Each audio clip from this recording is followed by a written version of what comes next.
नमस्कार दोस्तों, यहाँ पे हम देखेंगे वंशागति तथा विविधता के सिद्धांत। इसको इंग्लिश में बोलते हैं principle of variation and inheritance of variation. ठीक है, चैप्टर का इंग्लिश में नाम है। देखिए इसका सबसे पहला क्वेश्चन है, मेंडल द्वारा प्रयोग के लिए मटर के पौधे चुनने का क्या लाभ हुआ। तो मेंडल का पौधा उसने क्यों चुना था, हम ये सारा ऑल क्लास पढ़ा चुके हैं, आप लोग यहाँ पे देख लीजिए। मेंडल द्वारा प्रयोग के लिए मटर के पौधे चुनने के निम्न लाभ हैं। पहला ऐसे टॉपिक बना के लिखना है, किसी एक लक्षण के लिए विपरीत वैकल्पिक रूपों वाली अनेक किस्में उपलब्ध थी। उदाहरण के लिए बीज के रंग के लक्षण के लिए वैकल्पिक रूप पीला बीज व हरा बीज की किस्में उपलब्ध थी। मटर सामान्यतः स्वपरागित होता था, लेकिन इसमें आसानी से परपरागण कराया जा सकता है। परागित होना इसका पीढ़ी दर पीढ़ी समान लक्षण बनाए रखने के लिए उत्तरदायी है। आई होप आप लोग को दिख रहा होगा।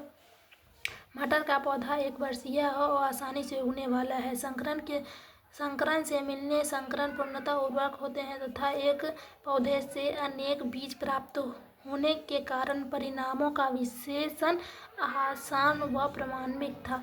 अब यहाँ पे ये क्वेश्चन लिखना है, मतलब निम्नलिखित में अंतर लिखिए। प्रभाविता और प्रभाविता में अंतर बहुत ज़्यादा इंपॉर्टेंट है। आपको ये ऐसे भी पूछ सकता है, प्रभाविता का नियम बताइए आप। ठीक है, तो अनुवांशिकी के जनक कौन है, आप लोग कमेंट में बताइएगा। अनुवांशिकी के पिता किसको कहते हैं, ये कमेंट में बताइएगा, आपका होमवर्क है। ठीक है, वह विशेषक या अलील जो विषम युग्मजीय अवस्था में भी अभिव्यक्त हो जाते हैं प्रभावी विशेषक या अलील कहलाते हैं तथा प्रभाविता का नियम कहलाते हैं। ठीक है, प्रभाविता कहलाता है, ये लिख लीजिए। प्रभाविता का कारण इसके जीन अलील द्वारा पूर्ण रूप से कार्यशील एंजाइम का उत्पादन है। वह विशेषक जो विषम युग्मजीय अवस्था में अभिव्यक्त नहीं होते हैं और प्रभावी विशेषक अलील कहलाते हैं तथा यह घटना अप्रभाविता कहलाती है। प्रभावी विशेषक समयुग्मजीय अवस्था की स्थिति जीन में हुए परिवर्तन के फलस्वरूप कार्यशील एंजाइम निर्माण के कारण बनती है। यहाँ पे देखिए, समयुग्मजीय और विषमयुग्मजीय में अंतर। यह किसी विशेषक के लिए शुद्ध होते हैं, इसके अलील समान होते हैं, जैसे कि कैपिटल टी स्मॉल टी। यह केवल एक प्रकार के युग्मक बनाते हैं, इसमें स्वपरागण होने पर केवल समयुग्मजीय बनते हैं, अतिरिक्त ओज का अप्रभाव होता है। विषमयुग्मजीय किसी विशेषक के लिए शुद्ध नहीं होते अर्थात संकरण होते हैं, कैपिटल टी स्मॉल टी। इसके अलील समान होते हैं, इससे एक जीन की वंशागति में दो प्रकार के युग्मक बनते हैं। स्वपरागण होने पर प्रभावी समयुग्मक कैपिटल टी प्रभावी संकरण कैपिटल टी स्मॉल टी का प्रभावी समयुग्मजीय प्रकार के जीव बनते हैं। विषम युग्मजीय जीवों में संकरण ओज पाया जाता है। एक संकरण मोनोहाइब्रिड, दो संकरण हाइब्रिड में अंतर, मतलब मोनोहाइब्रिड और डायहाइब्रिड में अंतर। ठीक है, तो एक लक्षण के विपरीत रूपों का विषम युग्मजीय एक संकरण कहलाता है, जैसे कि लंबाई, पौधों की लंबाई के कारण लक्षण कैपिटल टी स्मॉल टी अर्थात प्रभावी संकरण है। ये दो प्रकार के युग्मक उत्पन्न करता है, कैपिटल टी स्मॉल टी।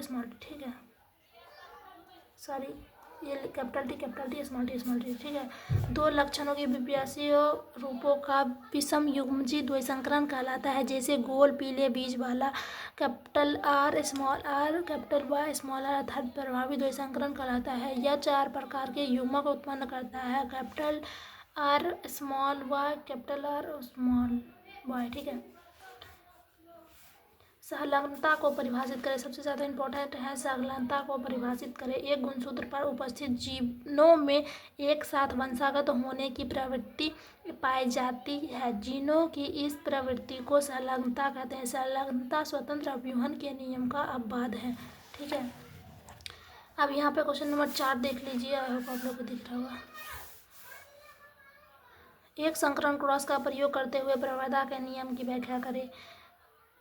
एक ही लक्षण के लिए विपरीत पौधों के मध्य संकरण एक संकरण क्रॉस कहलाता है, जैसे मटर के लंबे व बौने पौधे के साथ मध्य कराए संकरण पीढ़ी में साथी सभी पौधे लंबे किंतु विषम युग्मजीय होते हैं। F1 पीढ़ी के लंबेपन के लिए उत्तरदायी कारक कैपिटल टी है पर प्रभावी होते हैं। अतः F1 पीढ़ी में उपस्थित होते हुए भी स्वयं को प्रकट नहीं कर प्रकट है, ठीक है, प्रकट नहीं कर पाता है। सभी F1 पीढ़ी पौधे लंबे होते हैं, अतः एक लक्षण को नियंत्रित करने वाले कारक युग्मक में जब एक कारक दूसरे कारक पर प्रभावी होता है तो इसे प्रभावी का नियम कहते हैं। अनुवांशिक, देखिए यहाँ पे अनुवांशिक में TH मॉर्गन के योगदान का संक्षेपण में उल्लेख करें, ठीक है। ये क्वेश्चन भी बहुत ज़्यादा इम्पोर्टेंट है। थॉमस हंट मॉर्गन ने 1866 से 1945 तक इसका जो है जन्म मृत्यु है। अनुवांशिक विज्ञान के क्षेत्र में एक बड़ा नाम है। उन्होंने प्रायोगिक, बस इतना नहीं लिखना है आपको, ये 3-4 टॉपिक लिख देना है, ठीक है, ये 3-4 टॉपिक। उन्होंने ड्रोसोफिला में अनेक एक संकरण व संकरण कराए। उन्होंने ड्रोसोफिला में अनेक संलग्नता समूह की खोज की। उन्होंने वंशागति के क्रोमोसोम सिद्धांत पर बल प्रदान किया, ठीक है। तो यहाँ पे देखते हैं, यहाँ पे क्वेश्चन कितना बचा हुआ है।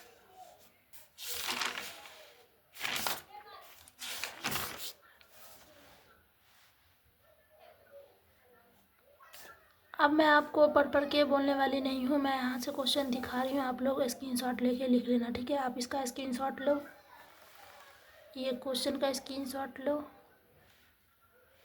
ठीक है। अब ये इसका स्क्रीनशॉट लो इतना में। अब देखो मानव में लिंग निर्धारण कैसे होता है, ये लो, इसका स्क्रीनशॉट लो, इतना लिख देना है, ये बता देना है, ठीक है, आपको अच्छे नंबर मिल जाएंगे। ये वाला क्वेश्चन का स्क्रीनशॉट लो, ले लिया। अब ये वाला क्वेश्चन का स्क्रीनशॉट लो, जो उसके बाद है उसका आंसर। बिंदु उत्परिवर्तन सबसे ज़्यादा इम्पोर्टेंट है, ठीक है, वो मैं बता देती हूँ। किसी जीन के लिए किसी एक क्षारक में हुआ परिवर्तन बिंदु उत्परिवर्तन कहलाता है। उदाहरण के लिए सिकिल सेल एनीमिया रोग में हीमोग्लोबिन की बीटा ग्लोबिन श्रृंखला के निर्माण से संबंधित जीन के 6वें कोडोन के बीच के क्षारक एडेनिन के यूरेसिल द्वारा प्रतिस्थापित हो जाने से कोडोन बन जाता है। यह परिवर्तित कोडोन जब ग्लूटामिक अम्ल की जगह टेनिन को कोडित करता है। इस परिवर्तन से सामान्य हीमोग्लोबिन असामान्य हीमोग्लोबिन में बदल जाता है।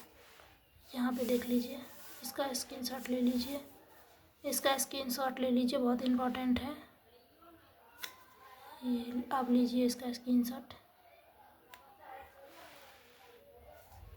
अब लीजिए इसका स्क्रीनशॉट। अब हम आगे बताएंगे वंशागति का आणविक आधार, ठीक है। मिलते हैं नेक्स्ट वीडियो में, तब तक के लिए धन्यवाद। लाइक कर दीजिए, बाय बाय।